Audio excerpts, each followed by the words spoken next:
Morning Priyanka ji. तो जो पहला स्टॉक है उसका नाम है गुजरात फ्लोरोकेमिकल्स। अभी इसके जो बिजनेस सेगमेंट्स है प्रियंका, जो इनका बेसिक केमिकल्स का बिजनेस है, जो रेफ्रिजरेशंस मैन्युफैक्चर करता है, कॉस्टिक सोडा एंड अदर्स, यहाँ पे demand in terms of and user applications बहुत जबरदस्त है। इसलिए जो वॉल्यूम ग्रोथ आ सकती है, I think that can be commendable for these business segments and they are market leaders in both the refrigerating gas segment as well as the polymer segment. दूसरा, जो पॉलीमर्स का ग्रोथ है, जो फ्लोरो chemicals हम बात करते हैं, यहाँ पे आई थिंक एक 15 से 20% की वॉल्यूम ग्रोथ की हम उम्मीद लगाए बैठे हैं अगले कुछ वर्षों के लिए।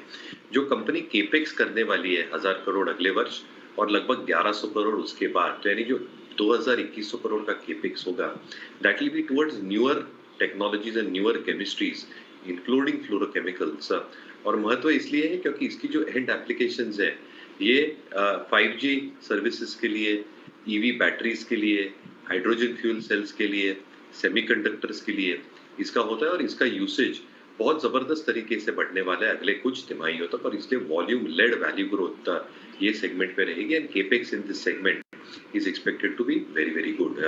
जो टॉप लाइन ग्रोथ है, जो 3900 करोड़ लास्ट ईयर पोस्ट किए थे, ये तिमाही में आई थिंक एक एग्जाम्पलरी ग्रोथ रही है with better EBITDA margin at 34%। और हमारे अनुमान के हिसाब से 30 से 35% की इबिटा मार्जिन, रात 32 टू 34% ये जो बैंड है, ये मेंटेन करना चाहिए with extremely strong cash flows. तो मुझे लगता है एक दमदार प्रदर्शन दे सकती है company going forward as well. तो गुजरात फ्लोरो हमारी एक पिक रहेगी at markets with India, potential 14-15% upside. एक स्टॉप लॉस हमारे रिस्क मैनेजमेंट प्रैक्टिस के हिसाब से 3100-3150 के आसपास होना चाहिए। 3950 से 4000 तक का टारगेट आपको गुजरात फ्लोरो पर लगता है। और एक और स्टॉक है मयूरेश के पास। मयूरेश, दूसरा stock. Absolutely, I think hotels and leisure stocks बहुत तगड़े डिमांड में है, both from a price perspective and from a demand perspective as well. तो Mahindra Holidays is something that we continue to like. दो तीन की रीजंस। एक, आई थिंक जो इन्होंने मेंबर एडिशंस किए हैं पिछले तिमाही में, 3800 मेंबर्स ऐड हुए हैं, जिनके इनका क्यूमुलेटिव बेस 2,70,000 के आसपास गया है।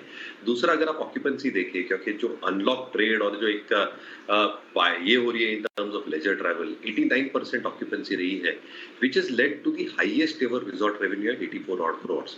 तो जो रूम इन्वेंट्री इनके पास है, जो इन्होंने ऐड की है, 107 रूम ऐड किए हैं, 4600 की रूम इन्वेंट्री हो चुकी है। Higher room inventory, occupancy rate जाने के कारण जो रिजॉर्ट रेवेन्यू है बिन हाईएस्ट सो फार। जो पीबीटी मार्जिन है 15% के आसपास, कॉस्ट मेजर्स जो इन्होंने इंप्लीमेंट किए हैं, एंड जो इनकम स्पेंड्स हो रहे हैं मेंबर्स की तरफ टुवर्ड्स एफ&बी and other leisure activities within the resort itself is driving that up, and हमें लगता है ये सस्टेनेबल रहेगा। Balance sheet remains extremely strong, zero debt on the balance sheet, 1172 crore की कैश ऑन बुक्स है, और ऑर्गेनिक और इनऑर्गेनिक वे से ग्रो करने की इच्छा रखते ही है। तो further rooms will be added in a calibrated manner.